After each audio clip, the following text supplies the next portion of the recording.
Hello, ఇది lesson number 2. ఈ lesson లో verb, adverb, preposition, conjunction, interjection అనే పార్ట్స్ ఆఫ్ స్పీచ్ గురించి తెలుసుకుంటాం.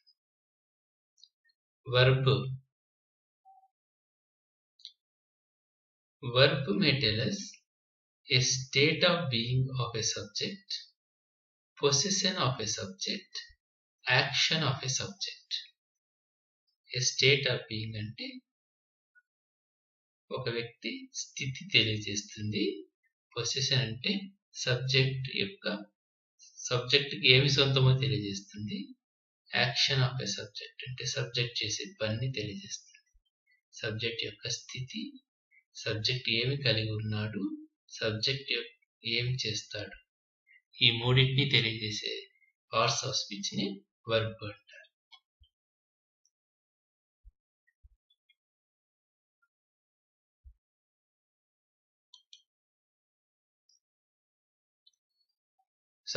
వర్బ్ యొక్క మొదటి పని a state of being of a subject. Subject ఎవరు అని తెలియజేస్తుంది. ఏ స్టేట్ ఆఫ్ బీయింగ్ తెలియజేయడానికి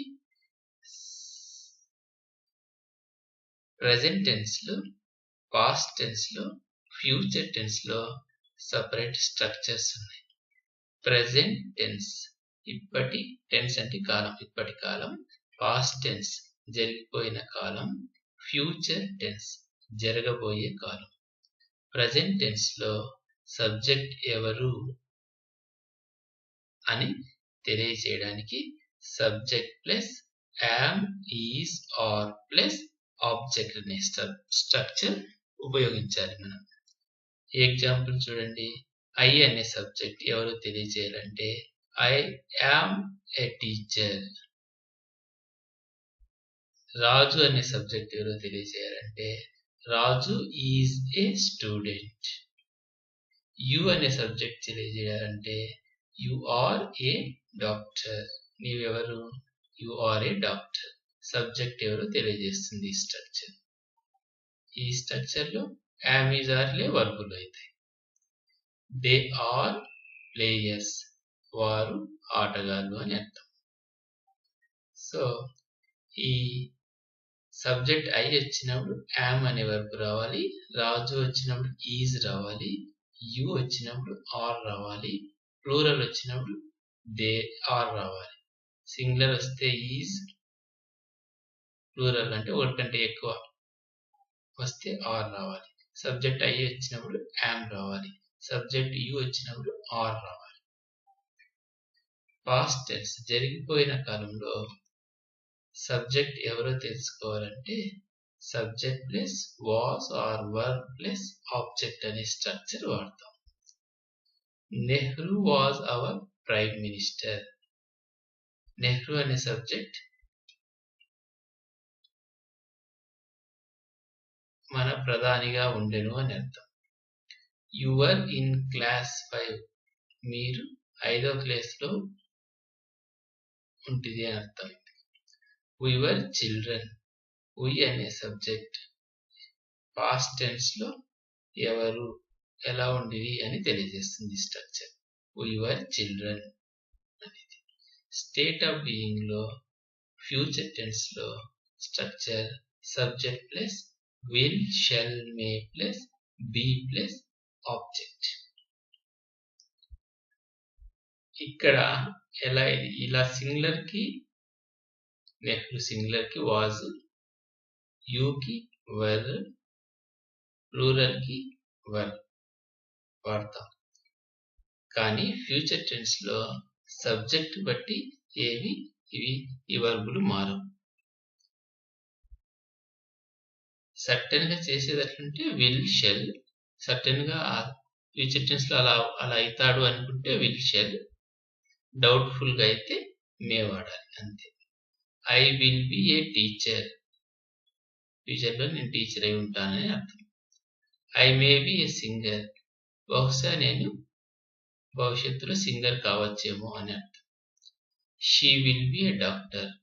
ఆమె ఒక డాక్టర్ అయి ఉంటుంది అని అర్థం. ఈ విధంగా present tense, past tense, future tense లో సబ్జెక్ట్ ఎవరు అని తెలియజేయడానికి, సబ్జెక్ట్ యొక్క స్థితి తెలియజేయడానికి, ఏ స్టేట్ ఆఫ్ బీయింగ్ తెలియజేయడానికి ఈ 3 స్ట్రక్చర్స్ ఫాలో కావాల్సి ఉంటుంది. నెక్స్ట్ వర్బ్ యొక్క రెండవ పని సబ్జెక్ట్ యొక్క పొసెషన్ తెలియజేస్తుంది. అంటే సబ్జెక్ట్ దగ్గర ఏమున్నాయి అని తెలియజేస్తుంది. దానికోసం ఈ 3 స్ట్రక్చర్స్ ఫాలో కావాలి. ప్రెజెంట్ టెన్స్ లో subject plus have, has plus object. I have a book. I అనే సబ్జెక్ట్ ఒక బుక్ కలిగి ఉన్నాడని అర్థం. You have a pen. You అనే సబ్జెక్ట్ పెన్ కలిగి ఉన్నాడని అర్థం. They have a bat. They అనే సబ్జెక్ట్ బ్యాట్ కలిగి ఉన్నారని అర్థం. He has a pencil. He అనే సబ్జెక్ట్ పెన్సిల్ కలిగి ఉన్నాడని అర్థం. ఇందులో మీరు గమనించవలసింది సబ్జెక్ట్ ఐ వచ్చినప్పుడు వర్బ్ హ్యావ్ వస్తుంది. సబ్జెక్ట్ యు వచ్చినప్పుడు వర్బ్ హ్యావ్ వస్తుంది. సబ్జెక్ట్ థర్డ్ పర్సన్ సింగులర్ వచ్చినప్పుడు హ్యాజ్ వస్తుంది. ప్లూరల్ వచ్చినప్పుడు హ్యావ్ వస్తుంది.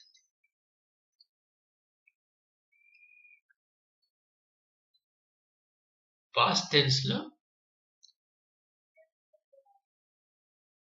పొసెషన్ తెలియజేయడానికి ఈ స్ట్రక్చర్ వాడతాం. Subject plus had plus object. I had a slate.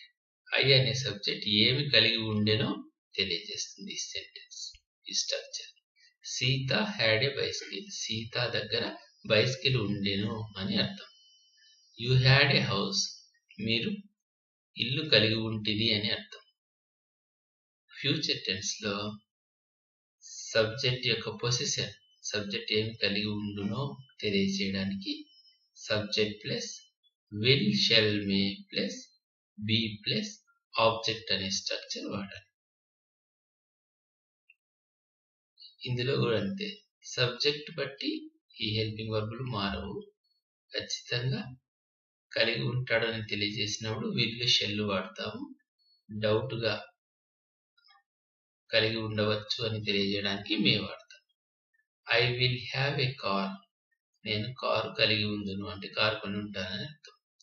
They will have money. వారు డబ్బు కలిగి ఉందురు అని అర్థం. You may have a horse. మీరు మీ దగ్గర గుర్రాన్ని మీరు కలిగి ఉంటారు, గుర్రాన్ని పొంది ఉంటారు, ఉండవచ్చు అని అర్థం.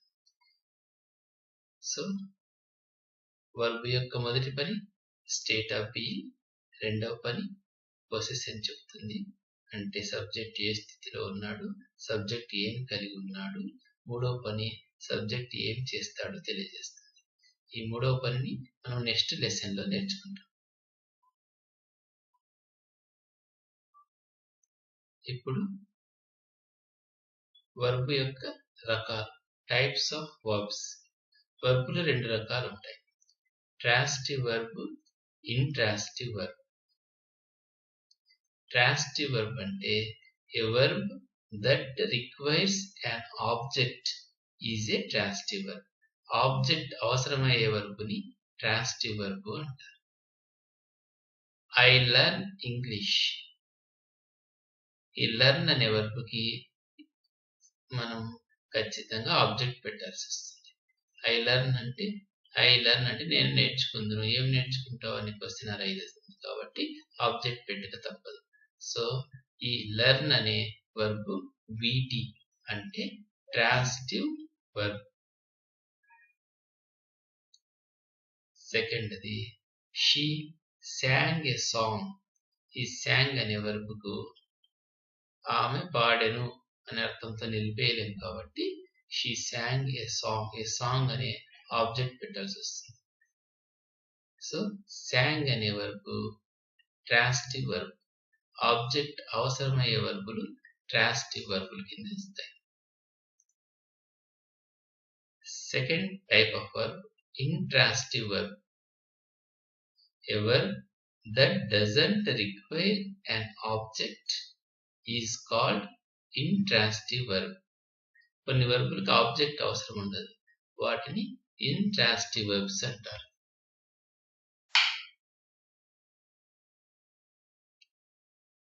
ఫస్ట్ దే స్విమ్, వారు ఈదుదురు అని అర్థం.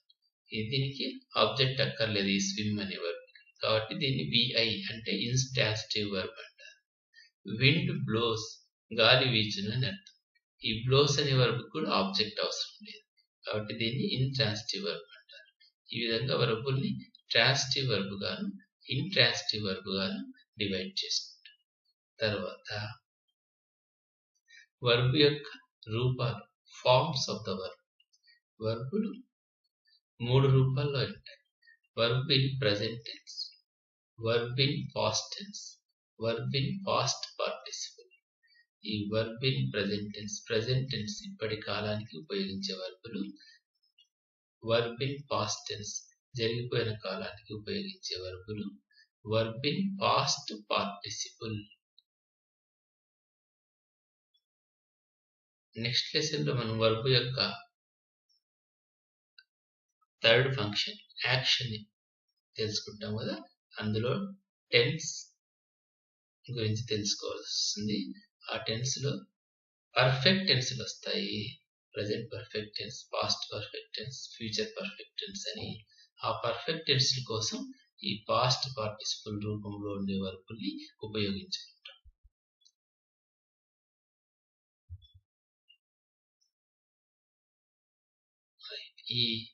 ఈ 4 వర్బులు ఇర్రెగ్యులర్ వర్బ్స్ అంటాం. ఎందుకు?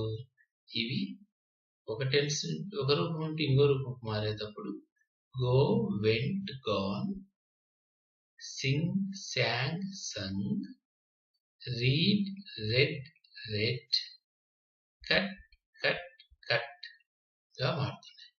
అంటే టోటల్ చేంజ్ అవుతున్నాయి లేదా సేమ్ ఉంటున్నాయి.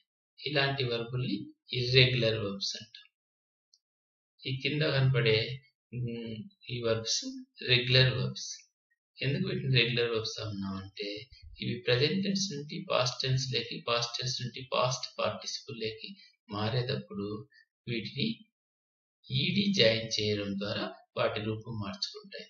Marry, married, married, ask, asked, asked, look, looked, looked, save, saved, saved.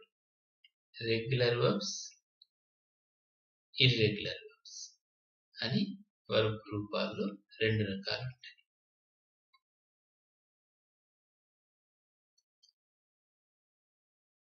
Next parts of the speech, adverb.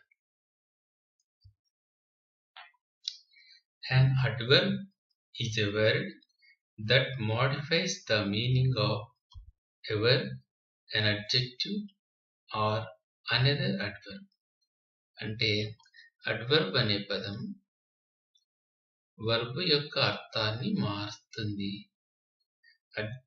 Adjective యొక్క అర్థాన్ని మాడిఫైస్ అంటే మార్చును అని అర్థం. ఇంకొక అడ్వర్బ్ ఆల్రెడీ ఒక సెంటెన్స్ లో ఉంటే దాని యొక్క అర్థాన్ని కూడా ఈ అడ్వర్బ్ మారుస్తుంది. సో వర్బ్ సెంటెన్స్ లో వర్బ్ యొక్క అర్థాన్ని, ఆ సెంటెన్స్ లో ఉండే లేదా అడ్జెక్టివ్ యొక్క అర్థాన్ని, లేదా ఆ సెంటెన్స్ లో ఇంకొక అడ్వర్బ్ ఉంటే దాని యొక్క అర్థాన్ని మార్చడం మాడిఫైస్ అంటే అర్థం. ఫస్ట్ ఎగ్జాంపుల్ చూడండి. The boat moves slowly. ఈ సెంటెన్స్ లో మూవ్స్ అనేది వర్బ్. బోట్ ఎలా కదులుతుంది? స్లోలీ, స్లోగా కదులుతుంది. ఈ కదలికను ఈ అర్థాన్ని తగ్గిస్తుంది, స్లోగా అంటే మారుస్తుంది. కాబట్టి ఈ స్లోలీ అనే పదం అడ్వర్బ్. ఎందుకు అడ్వర్బ్ అయింది? వర్బ్ యొక్క అర్థాన్ని మారుస్తుంది కాబట్టి, మాడిఫై చేస్తుంది కాబట్టి అడ్వర్బ్ అయింది. సెకండ్ ఎగ్జాంపుల్లో he always speaks the truth. ఇందులో స్పీక్స్ వర్బ్,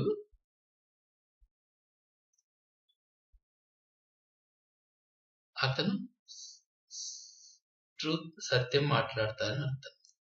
ఆల్వేస్ అంటే ఎల్లప్పుడూ, స్పీక్స్ మాట్లాడతాడు, ఎల్లప్పుడూ సత్యమే మాట్లాడతాడు. అంటే ఇక్కడ వర్బుల గురించి వర్బ్ యొక్క అర్థాన్ని ఎక్కువ చేస్తున్నారు, అంటే మారుస్తుంది, మోడిఫై చేస్తుంది. కాబట్టి ఈ ఆల్వేస్ అనే పదం స్పీక్ అనే వర్బ్ని మోడిఫై చేస్తుంది, కాబట్టి ఆల్వేస్ అడ్వర్బ్ అవుతుంది. థర్డ్ ఎగ్జాంపుల్ చూడండి. The sleeve is too short. Short అనేది స్లీవ్ అనే నౌన్ యొక్క పరిమాణాన్ని చెప్తుంది, కాబట్టి షార్ట్ అడ్జెక్టివ్ అవుతుంది. షార్ట్ అడ్జెక్టివ్ ని అర్థాన్ని మోడిఫై చేస్తుంది, కాబట్టి టూ అనేది అడ్వర్బ్ అవుతుంది. The slew is two short. ఈ సెంటెన్స్ లో టూ అడ్వర్బ్. ఎందుకు టూ అడ్వర్బ్ అయింది? షార్ట్ అనే అడ్జెక్టివ్ ని మోడిఫై చేస్తుంది, కాబట్టి టూ అడ్వర్బ్ అంటారు. ఈ ఎగ్జాంపుల్ చూడండి. The statement is perfectly correct. Statement అనేది నౌన్, కరెక్ట్ అనేది అడ్జెక్టివ్. పర్ఫెక్ట్లీ అనే పదం ఈ కరెక్ట్ అనే అడ్జెక్టివ్ ను మోడిఫై చేస్తుంది, కాబట్టి పర్ఫెక్ట్లీ అనేది అడ్వర్బ్. కరెక్ట్ అనే అడ్జెక్టివ్ యొక్క అర్థాన్ని మోడిఫై చేయడం ద్వారా పర్ఫెక్ట్లీ అడ్వర్బ్ అయింది. సో వర్బ్ యొక్క అర్థాన్ని మారుస్తుంది, అడ్జెక్టివ్ యొక్క అర్థాన్ని మారుస్తుంది. ఈ చివరి రెండు ఎగ్జాంపుల్స్ గమనిద్దాం. Don't walk so fast. ఈ సెంటెన్స్ లో వాక్ అనేది వర్బ్. వర్బ్ యొక్క అర్థాన్ని మారుస్తుంది ఫాస్ట్ అనే పదం. సో వర్బ్ యొక్క అర్థాన్ని మాడిఫై చేసేదాన్ని అడ్వర్బ్ అంటారు. So fast adverb. ఈ సో అనేది ఈ అడ్వర్బ్ యొక్క అర్థాన్ని కూడా మారుస్తుంది. So fast. సో ఇక్కడ సో కూడా అడ్వర్బ్ అవుతుంది. ఈ సెంటెన్స్ లో సో ఎలా అడ్వర్బ్ అయింది? ఫాస్ట్ అనే అడ్వర్బ్ యొక్క అర్థాన్ని మాడిఫై చేయడం ద్వారా సో అడ్వర్బ్ అయింది. ఈ చివరి ఎగ్జాంపుల్ గమనించండి. The boat moves very slowly.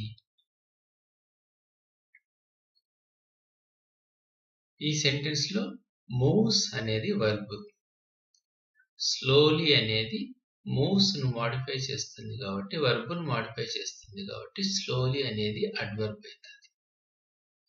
ఈ వెరీ అనే వర్డ్ స్లోలీని కూడా మాడిఫై చేస్తుంది, కాబట్టి వెరీ అనే వర్డ్ కూడా అడ్వర్బ్ అవుతుంది.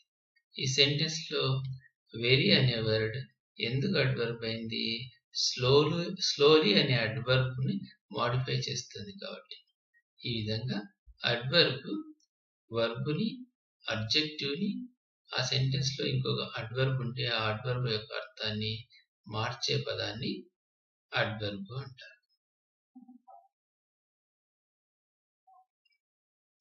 Next parts of the speech. Preposition. A preposition is a word used with a noun or pronoun to show its relation to some other word in the sentence. Sentence lo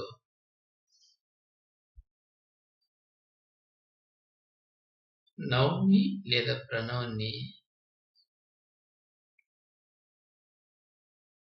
మిగతా sentence కి కలపడానికి ఉపయోగించే పదాన్ని preposition అంటారు.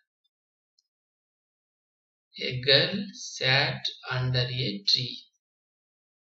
A girl sat అనే sentence కి a tree అనే noun ని యాడ్ చేయాలంటే మనకు ప్రిపోజిషన్ కావాలి. అండర్ అనే preposition. A girl sat under a tree. Preposition అంటే ప్రీ అంటే ముందు, పొజిషన్ అంటే ఉంచడం అని. ఈ నౌన్ ముందు ఉంచినాం కాబట్టి అండర్ ని ప్రిపోజిషన్ అంటాం. I see the lights of the village. ఈ విలేజ్ అనే నౌన్ కి మనం ఈ సెంటెన్స్ కి జాయిన్ చేయాలంటే మనకు ఆఫ్ అనే ప్రిపోజిషన్ అవసరమైంది. I see the lights the village అంటే సరిపోదు. I see the lights of the village అనే ప్రిపోజిషన్ అవసరం. ప్రిపోజిషన్స్ కి examples at, by, on, of, about, to, from, though, for, into, upon, within, inside, above, outside, without, throughout, over, towards, across, after, among, between, before, below, down, instead of, etc. Next parts of the speech. Conjunction. A conjunction is a word that connects the sentences or similar parts of the sentences.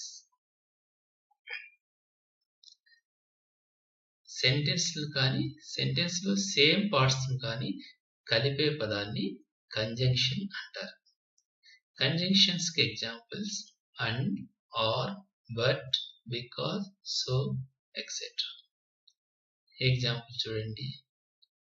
He lost his pen and pencil. ఈ sentence లో same objects and అనే conjunction తో కలిపినాం. Second example. He learned a lot but spent it all. ఈ but అనే conjunction sentence లో రెండు ఫ్రేజుల్ని క్లాజుల్ని కలిపినాయి, రెండు పార్ట్స్ ని కలిపినాయి. Next parts of the speech. Interjection. An interjection is a word used to indicate sudden or intense feeling. ఉన్నట్టుండి మనకు కలిగే ఫీలింగ్స్ ని ఇంటర్జెక్షన్ తెలియజేస్తాయి. Alas India has lost the match. ఇందులో అలాస్ అనేది బాధకు తెలియజేస్తుంది. Hurray I got first rank. Over joy వచ్చినప్పుడు, ఎక్కువ సంతోషం కలిగినప్పుడు హుర్రే అని వస్తుంది. ఈ అలాస్, హుర్రే లాంటి ఎక్స్ప్రెషన్స్ ని మనం ఇంటర్జెక్షన్ అనొచ్చు. ఇంతటితో పార్ట్స్ ఆఫ్ ద స్పీచ్ అయిపోయింది. My name is S.Reddy. If you like my lessons, please subscribe, like and share it with your friends. Thank you. Goodbye.